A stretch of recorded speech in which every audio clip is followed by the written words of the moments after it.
මේක නා යමර ලිඳක් ඈ. යමර ලිඳක්. යමර ලිඳක් ආය. ඒ කියන්නේ මෙහෙ මෝටරෙත් අතුලට බස්සලා තියෙන්නේ. භාගයක් බස්සලා තමයි උඩට ගහන්නේ. මේ බලන්නකො මේවා ඉවරයිනේ මේ ලිඳ ෂුවර් නෑ. මෙතනින් ගිහිල්ලා තියෙන්නේ. ලිඳ යනවා.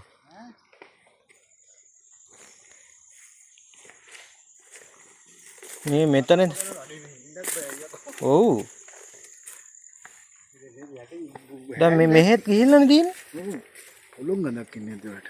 මොකක් හරි ගඳක් එනවා තමයි. දැන් මෙතන මේ ටිකම ගිහිල්ලා තියෙන්නේ. මෙතන යනවා. ඒකේ ලිඳ කොහොමද යන්නේ?